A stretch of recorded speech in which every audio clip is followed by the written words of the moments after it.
Como fundamenta-se um avivamento?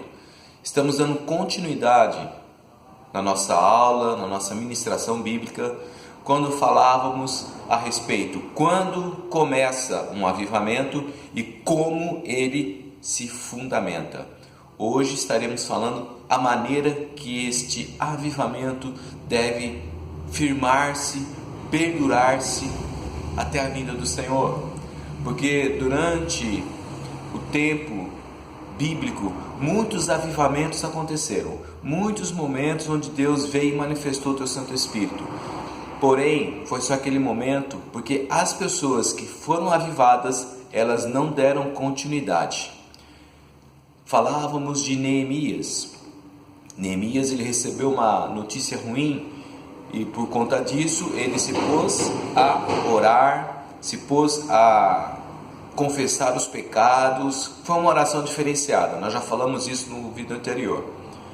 Agora, como se fundamenta? Neemias, então, ele convoca todo o povo, e havia ali em Jerusalém aproximadamente 50 mil pessoas. Entre dessas 50 mil pessoas que foram levadas para Jerusalém a comando de Zorobabel, de Esdras, há 13 anos antes desse período de Neemias.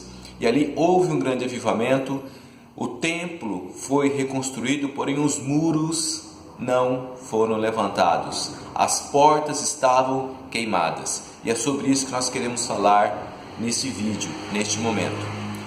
Para fundamentarmos o avivamento, esse avivamento que Deus tem nos dado, é necessário nós analisarmos os muros ao nosso redor, porque eu e você, nós somos o templo e habitação do Espírito Santo de Deus, amém? Mas em nossa volta, em nosso contorno, precisa haver um muro de separação, como acontecia na cidade de Jerusalém, e juntamente com esses muros, portas. Muro significa santificação, separação entre o santo e o profano. E as portas nada mais é do que passagens. E algo interessante que essas portas que estavam queimadas, e elas precisavam ser reedificadas, construídas novamente. E essas portas, elas tinham fechaduras e trancas. E essas fechaduras e trancas só era possível fechá-las pelo lado de dentro. Isso já nos remete a algo muito interessante, que esta casa, que é a sua vida, que é o seu coração, ele não pode estar vazio. Sempre tem que ter alguém aí, esse alguém é o Espírito Santo de Deus. Porque se esta casa estiver vazia, a palavra de Deus diz que o inimigo volta com 7 piores. Então, existe também essa simbologia das portas de Jerusalém, que se trancava apenas por dentro. A cidade nunca estava vazia, sempre tinha alguém naquela cidade. E dentro da sua vida, dentro do seu coração, ele não pode ficar vazio. Você tem que encher-se do Espírito Santo de Deus. Mas vamos lá então. A fundamentação desse avivamento começa na prática. Deus providenciou todas as coisas para Neemias, através do rei. O rei, sensibilizado e tocado pelo Espírito Santo de Deus, creio eu, providenciou tudo para que Neemias fosse e prosperasse naquela obra.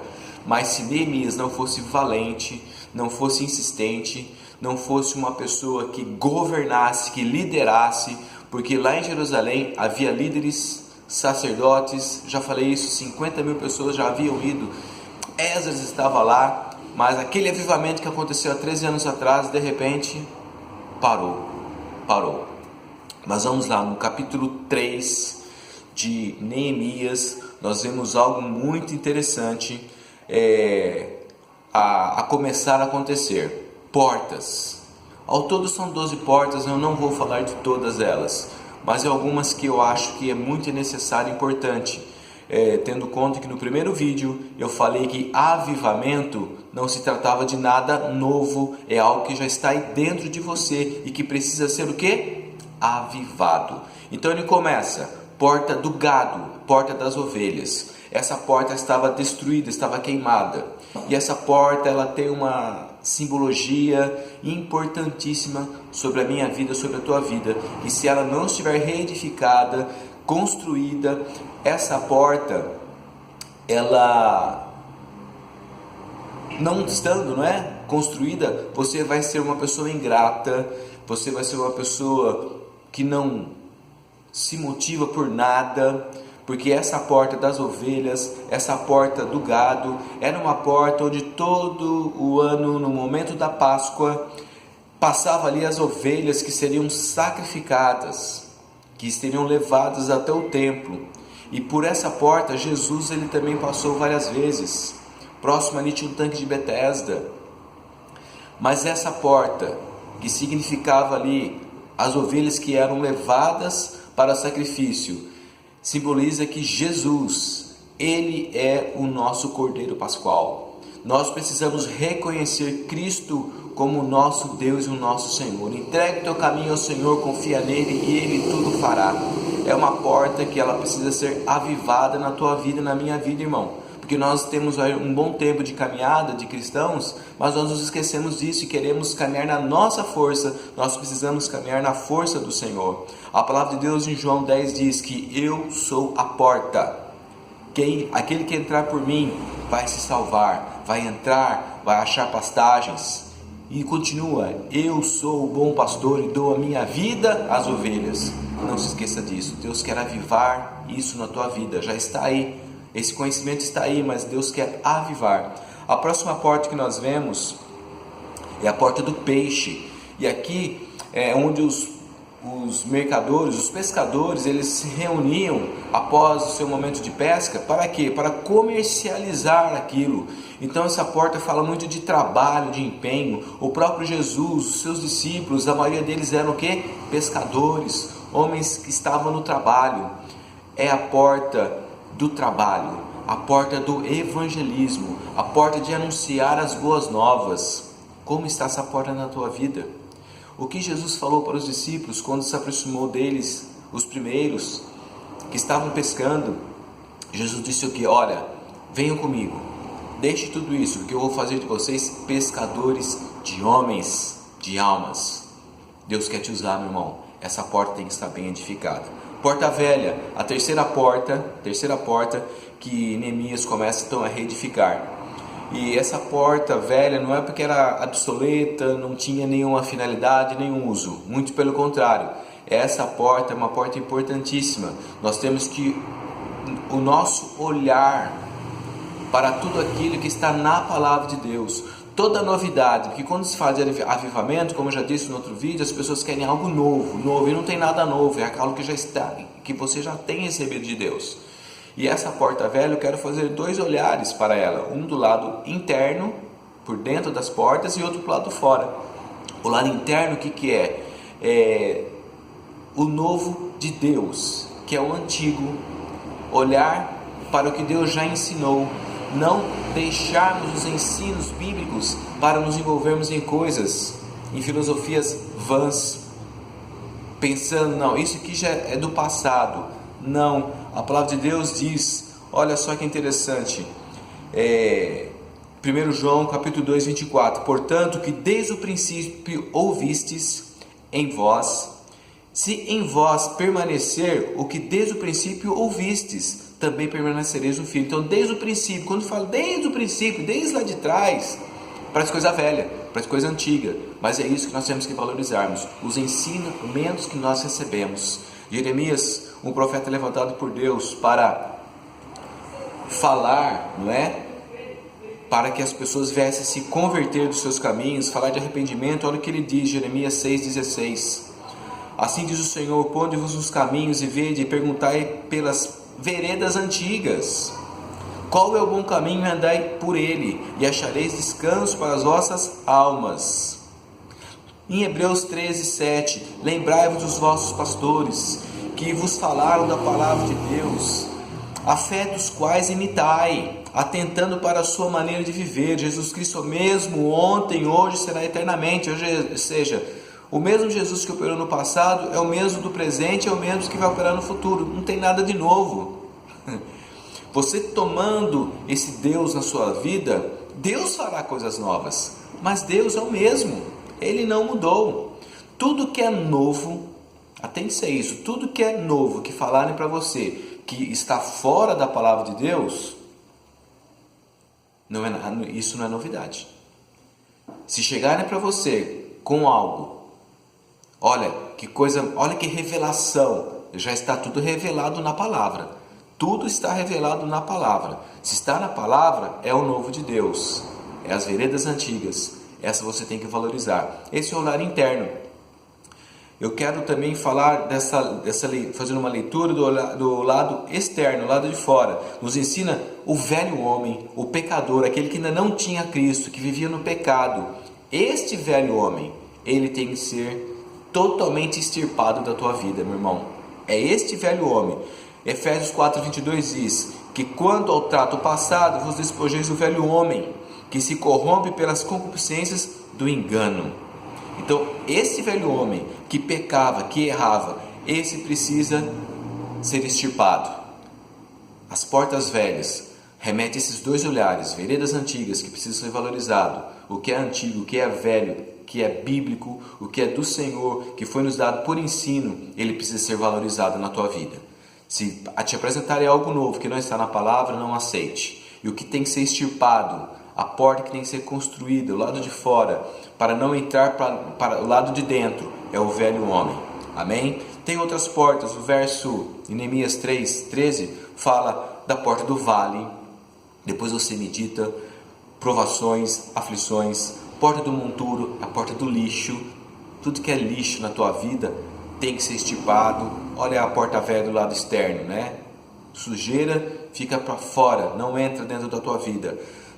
No verso 15 e 16 fala-se da porta da fonte, porta das águas, que é a dependência que nós precisamos ter para com Deus. E continua, porta do cavalo, porta oriental, Jesus voltará, não é? Porta de Mificate, que é a porta da guarda, da vigilância. E a porta de Efraim, a prosperidade. José no Egito, ele teve 2 filhos, Manassés e Efraim. Manassés, Deus me fez esquecer, e Efraim, Deus me fez prosperar. E essa prosperidade, ela não é financeira. Pode ser, mas a principal prosperidade que Deus revela aqui para nós é uma espiritualidade espiritual, é uma prosperidade espiritual, uma prosperidade ministerial. Deus quer prosperar o seu ministério, que quando você abrir os seus lábios para pregar a palavra, as pessoas sejam transformadas pela sua palavra. Mas, amados irmãos, não ficou só nisso. Nós vemos que através desses homens resolverem trabalhar para a obra de Deus, o que acontece? O inimigo se levanta. Capítulo 4, não é? Nós vemos ali o inimigo se levantando de uma tal maneira para impedir a obra. Mas Neemias, ele ora a Deus, ele clama ao Senhor, convoca o povo se ajunta, o povo se une e eles não param de fazer a obra. Abra aí em capítulo 4 para você ver e meditar comigo.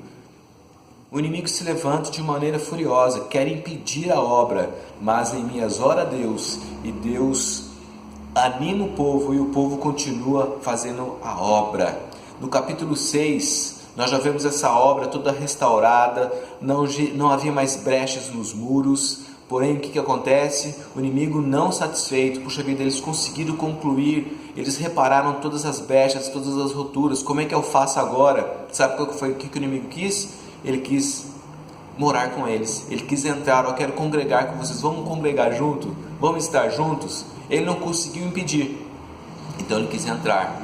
Amados irmãos, tome cuidado, porque o inimigo, ele vai impedir. Permaneça fiel ao Senhor, levante-se, guerreie, seja forte. Terminando a obra, ele vai querer estar junto. Não permita isso em nome do Senhor Jesus. Nós estamos sendo assediados pela mídia, pela música, por informações várias, novidades, sabe? As novidades, olha que coisa nova, é de Deus? Não é de Deus. Repreenda o inimigo em nome do Senhor Jesus, em nome do Senhor Jesus. E concluindo aqui o que foi de mais maravilhoso, que não ficou só nisto.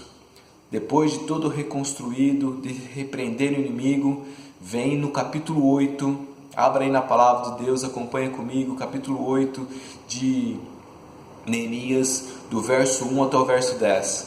Nós vemos Neemias sendo levantado e chama então agora Esdras, o mesmo Esdras que há 13 anos atrás com Zorobabel repararam no templo e chegaram ali com 50 mil pessoas. Chega nesse momento, o que eles fazem? É ensinada a palavra de Deus. É isso que fala aí no capítulo 8. Foi ministrado, foi anunciada a palavra, e de uma maneira que todos que a ouviam entendiam. Os levitas ensinavam. E hoje nas igrejas nós temos os levitas, aqueles que cantam, aqueles que louvam, aqueles que estão na porta, todos esses são levitas. Todos que estão fazendo o serviço na casa do Senhor são levitas. Todos nós precisamos ensinar, e as pessoas precisam entender, não é apenas falar. Você fala e ninguém entende. Tem que entender, e ali nós vemos algo maravilhoso. Neemias, concluindo aqui, ele fala o seguinte para o povo: não chorem, não se lamente, hoje é dia de alegria, hoje é dia de festividade. Levanta-se, esse pão que vocês estão recebendo, reparta com outros também, porque a alegria do Senhor é a nossa força. Amém, irmãos? Deus te abençoe, fique na paz do Senhor. Amém.